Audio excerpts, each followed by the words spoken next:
President, we have a national emergency. This is one of the things that we can shoot first and ask questions later. Normally you can't do that. All of a sudden these trees started moving out of the way.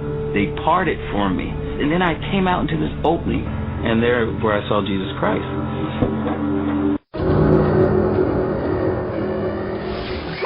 Back in 1927, an American socialist, Norman Thomas, 6 times candidate for president on the Socialist Party ticket, said the American people would never vote for socialism.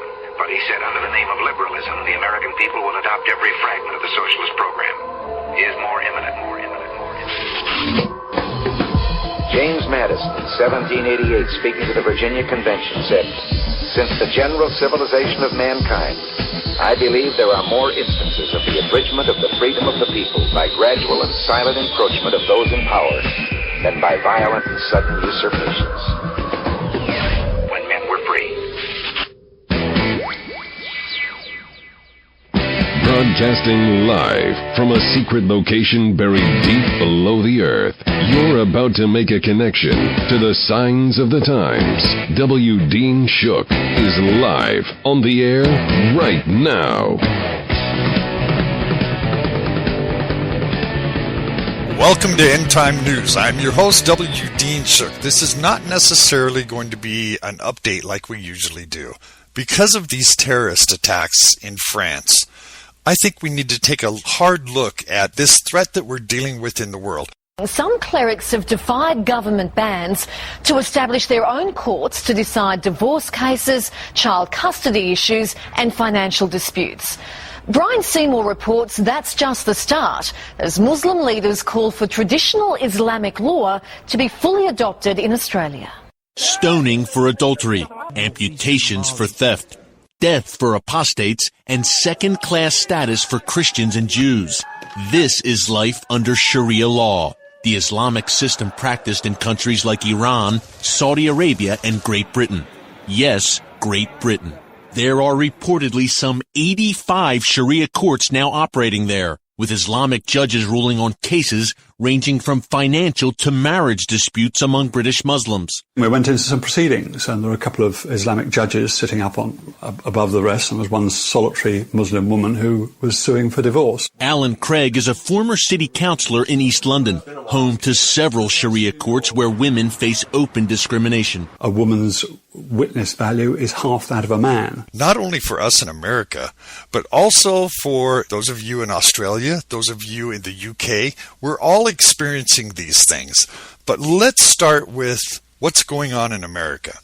Now, Pat Boone has asked a hypothetical scenario about treason in the nation's highest office. And he starts with a quote from Marcus Cicero from the 1st century BC. This says, "The traitor rots the soul of a nation. He works secretly and unknown in the night to undermine the pillars of the city.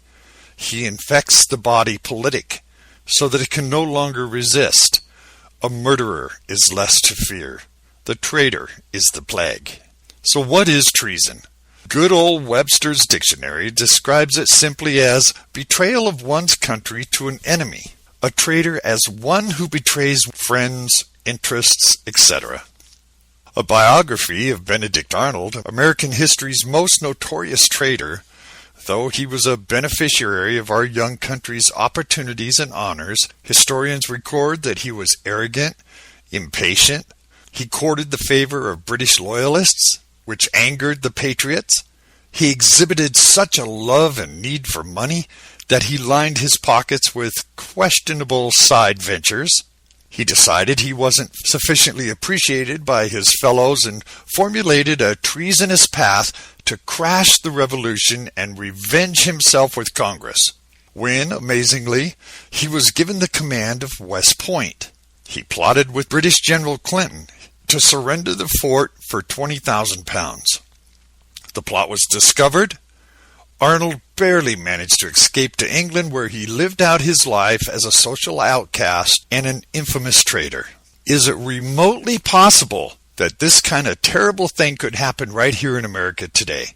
What would one of our leaders have to do to be accused of treason? Well, let's create a purely hypothetical scenario. Suppose America elects a charismatic young president who makes all kinds of brave promises and sweeps into the White House.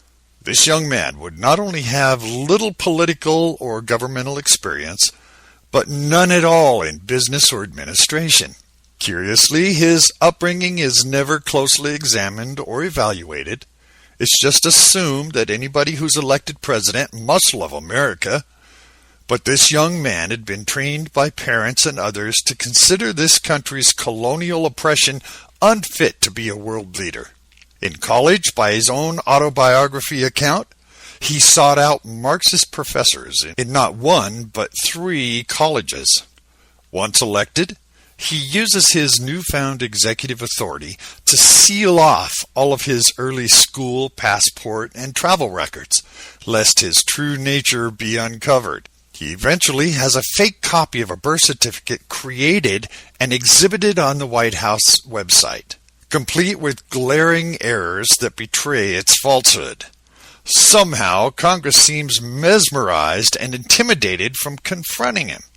So he creates a plethora of legislative czars to regulate and virtually stifle all business and energy progress, and these czars, among them known Muslims, Marxists, and homosexual activists, report not to Congress but directly to the president. Having declared that he considered the U.S. Constitution a quote-unquote flawed document, he proceeds as president to ride roughshod over the document and its establishments of 3 separate and equal branches of our government, declaring openly, if Congress doesn't give him what he wants, he has a phone and a pen, and he'll make executive decisions and even change laws he's crammed through the legislature, determined to effectively dismantle the 2-party system and the separation of powers concept. Now, theoretically, many might call this treason, but wait. Suppose that this increasingly arrogant young man, having become commander-in-chief of the military, begins to quietly fire and replace full admirals and generals who object to his decisions to withdraw from territories gained by the lives of over 4,000 brave young Americans, and to issue more orders that will weaken the entire defense system and cost even more American lives. Is that treason? Well, wait. Suppose this pompous man also appoints an attorney general who announces with him they not only will enable hundreds of illegal aliens to invade this country, but they'll not enforce the immigration laws themselves. This, knowing that among the undocumented aliens will certainly be trained enemies of the United States, whose sole purpose for crossing our border is to destroy the country he had learned to despise as a young man. And what if this Attorney General concocts a scheme to furnish thousands of weapons to Mexican drug cartels and potential terrorists? Is that treason? Well, wait. The case is building. Now suppose that this Manchurian or Indonesian candidate, never having any business or economic experience, but knowing that one vital reason for America's world dominance is its giant economy, forces through a weak and compliant Congress decisions that add trillions of dollars of unpayable, unexcusable debt, piling up 3 times more debt on the American taxpayer and businesses than all past presidents combined. Well, in this unthinkable scenario, he's systematically crippling, bankrupting, and discrediting his country. And in all of this, he follows the plan that he had learned from a famous Communist Party organizer. Now, in this imaginary story, we can add the deliberate dividing of the citizens among racial, economic, and political lines. We can add his awarding billions of dollars of speculative contracts to party donors and even family friends. We can toss in he's leaving his command post while a U.S. ambassador and others are under fire and eventually dying.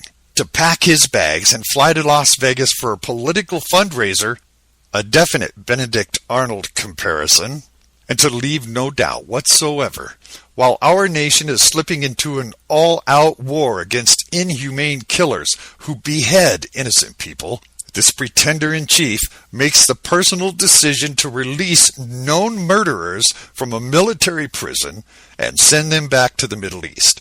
All expenses paid, with no penalty for their crimes, to supposedly rehab, and then certainly reassume leadership positions with our murderous enemies. No consultation with or consent from Congress, just his own decision, knowing that brave young Americans will face these beasts again in battle to the death.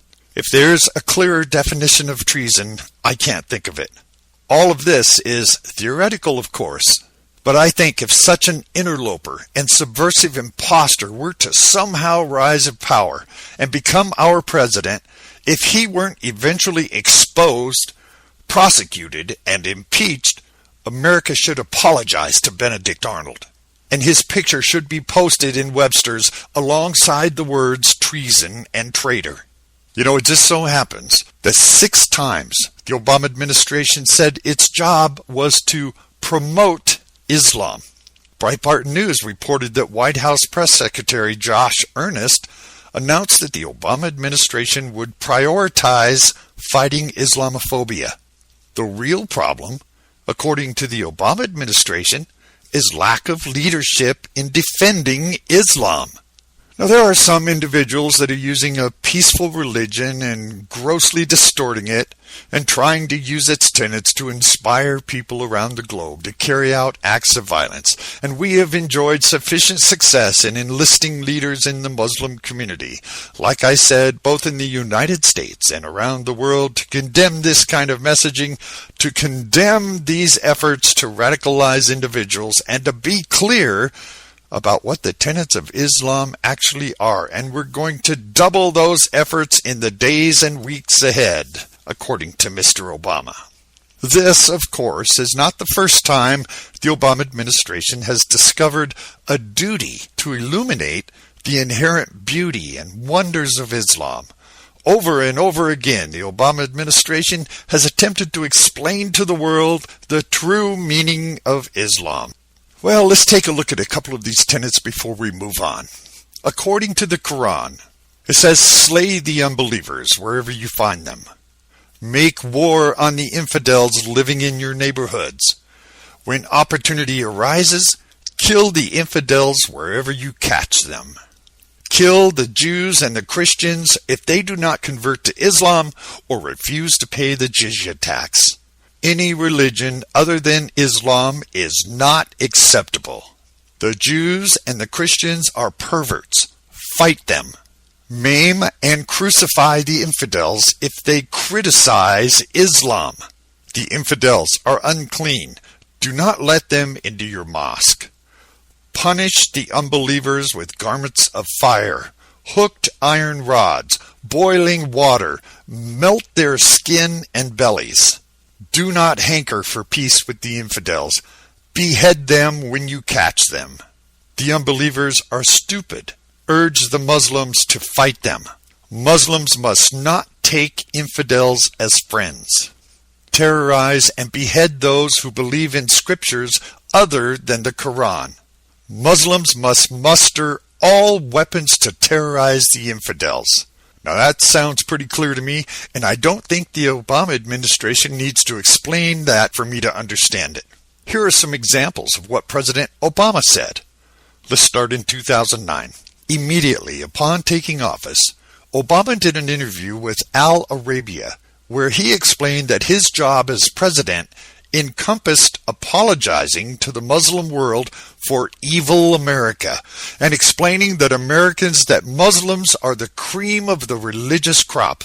He said, my job is to communicate to the American people that the Muslim world is filled with extraordinary people who simply want to live their lives and see their children live better lives.